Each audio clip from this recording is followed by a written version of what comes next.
Morning students, आज हम करेंगे अलाउद्दीन की आंतरिक व्यवस्था यानी उसकी गृह नीति। गृह नीति के अंतर्गत अलाउद्दीन की जो सबसे पहली चीज़ आती है वो आ जाता है उसका राजत्व सिद्धांत। यानी एक राजा के शासन को चलाने के क्या नियम थे, किन नियमों पर उसने अपना साम्राज्य आधारित कर रखा था, उन नियमों के बारे में हम चर्चा करेंगे। तो अलाउद्दीन दिल्ली का पहला सुल्तान था जिसने शासन में इस्लाम के नियमों का पालन नहीं किया। सिद्धांत अपने आप को वह खलीफा का नायब कहता था, किंतु व्यवहार में उसने कभी भी अपने पद की स्वीकृति खलीफा से नहीं ली थी।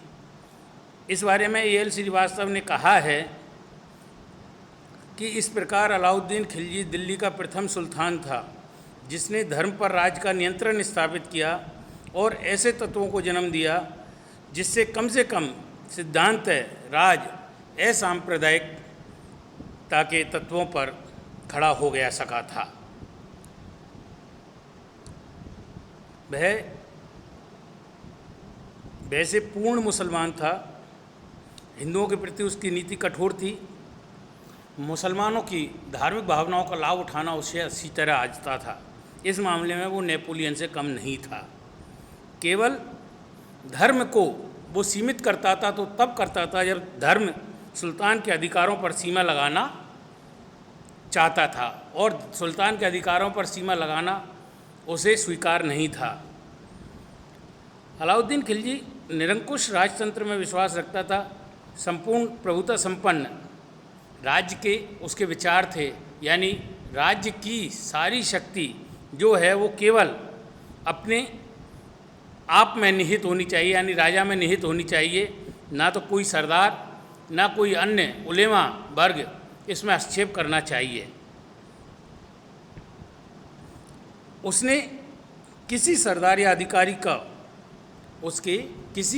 अधिकारी में इतना साहस नहीं था कि वह शासन के संबंध में अलाउद्दीन को सलाह दे सकता था।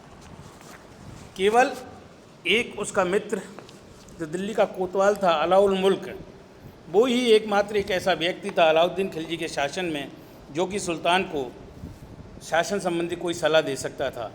Doctor KS. लाल ने इस बारे में लिखा है कि एक शब्द में फ्रांस के लुई 14वें की भांति ही अपने को राज्य में सर्वोपरि मानता था।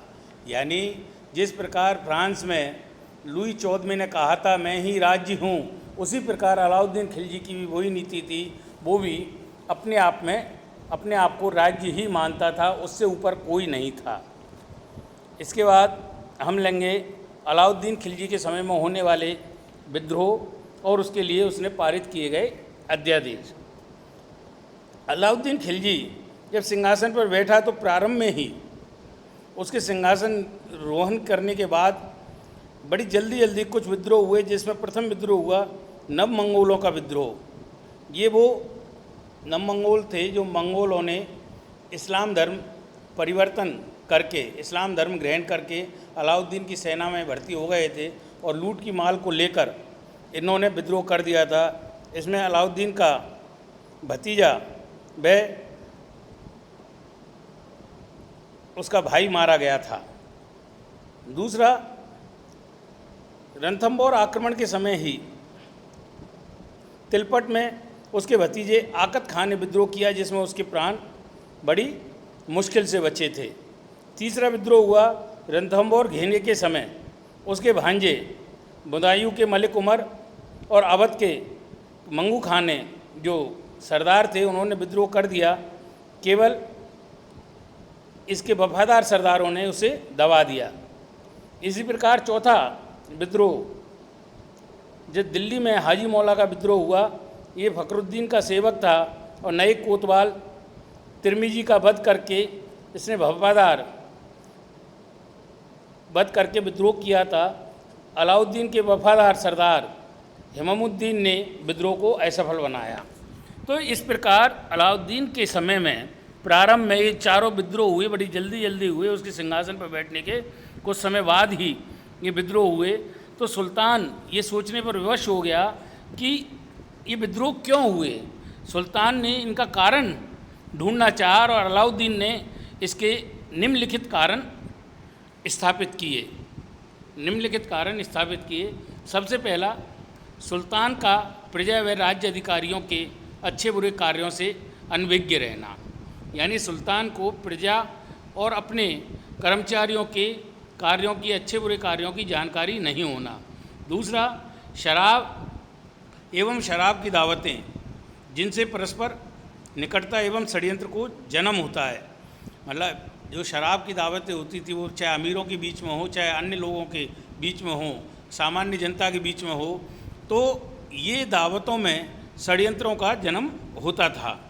तीसरा, सरदारों के पारस्परिक सामाजिक व व्यवहारिक संबंध, यानी सरदारों के द्वारा एक दूसरे से अच्छे सामाजिक संबंध स्थापित करना या एक दूसरे से वैवाहिक संबंध स्थापित करना भी विद्रोह का एक बहुत बड़ा कारण था, क्योंकि इस तरह वो गठजोड़ करके शक्तिशाली हो जाते थे।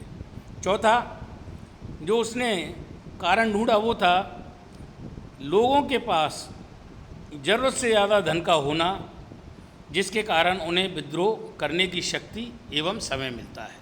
इस प्रकार अलाउद्दीन खिलजी ने ये 4 कारण अपने विद्रोह के ढूंढे, जिसमें उसे पता चला कि इन्हीं कारणों से मेरे राज्य में ये जल्दी जल्दी विद्रोह हुए। इसके लिए उसने निम्नलिखित अध्यादेश पारित किए।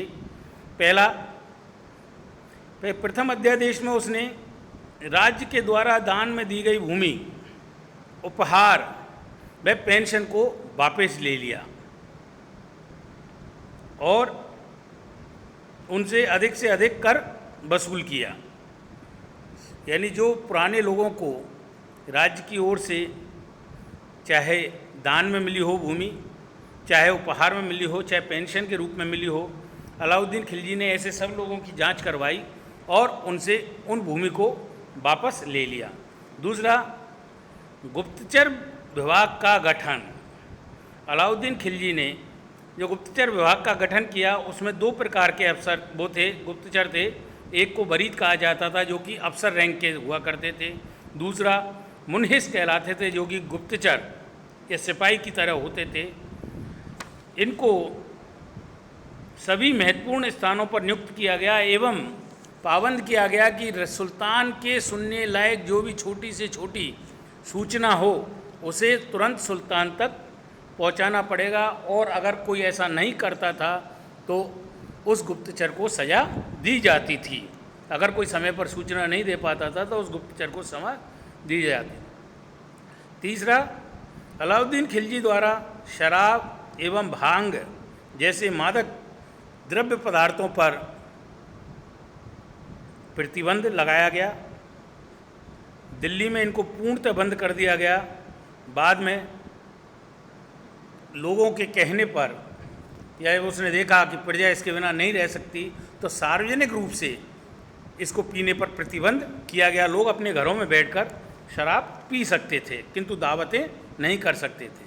चौथा, उसने अमीरों एवं सरदारों की दावतों, पारस्परिक मिलजोल एवं वैवाहिक संबंधों पर रोक लगाई। बिना सुल्तान की इजाज़त के कोई भी सरदार आपसी विवाह संबंध स्थापित नहीं कर सकता था और उसके लिए उसे सुल्तान से परमिशन लेनी पड़ती थी। दावतें नहीं कर सकता था, उसके लिए भी उसे सुल्तान से परमिशन लेनी पड़ती थी। इस प्रकार उपर्युक्त अध्यादेशों से अलाउद्दीन ने अपने लक्ष्यों को पाने में सफल रहा। जब तक वह शारीरिक और मानसिक रूप से कमज़ोर नहीं हुआ तब तक उसके राज्य में विद्रोह नहीं हुए एवं शासन में सरदारों का प्रभाव समाप्त हो गया। इस प्रकार अलाउद्दीन खिलजी की गृह नीति में हमने ये देखा कि किस प्रकार उसके समय में विद्रोह हुए और उनको उसने किस प्रकार अध्यादेशों के द्वारा इस प्रकार कर दिया जनता को कि जनता विद्रोह करने के लायक ही नहीं रही। तीसरा, गृह नीति के अंतर्गत ही लेंगे हम इसकी हिंदुओं के प्रति व्यवहार। अलाउद्दीन खिलजी का हिंदुओं के प्रति व्यवहार बड़ा ही कठोर था। उसने हिंदुओं को निर्धन बना दिया। यूएनडे ने कहा है अलाउद्दीन की लगान व्यवस्था के कारण ये वह अलाउद्दीन की लगान व्यवस्था थी उसके कारण हिंदू निर्दय हुए, क्योंकि अधिकांश जो जोत वाले थे या जो हलधर थे वो सब अधिकांश हिंदू थे। इतिहासकारों ने, जबकि अन्य इतिहासकार अलाउद्दीन का अत्याचार बताते हैं। कठोर नीति, अलाउद्दीन ने मंदिरों को नष्ट किया। काजी मुक्सुद्दीन की सलाह का उसने स्वागत किया। जब काजी मुक्सुद्दीन ने इस बारे में उसे सलाह दी तो उसने उसे स्वीकार किया। इसका आधार डॉक्टर के एस लाल ने कहा है कि धार्मिक न होकर राजनीतिक था। राजनीतिक यही था कि वो जनता जो विद्रोह करती थी उसके समय में वो विद्रोह नहीं कर सके। डॉक्टर बुलजिले हेग, डॉक्टर एस रॉय राजनीतिक एवं धार्मिक दोनों ही कारण मानते हैं। इस प्रकार हमने देखा अलाउद्दीन खिलजी की गृह नीति के अंतर्गत उसके समय में होने वाले विद्रोह, उसकी राजत्व व्यवस्था एवं उसके हिंदुओं के प्रति व्यवहार। अब नेक्स्ट टॉपिक में जो हम अलाउद्दीन के में करेंगे उसकी राजस्व व्यवस्था और बाजार नियंत्रण व्यवस्था। धन्यवाद।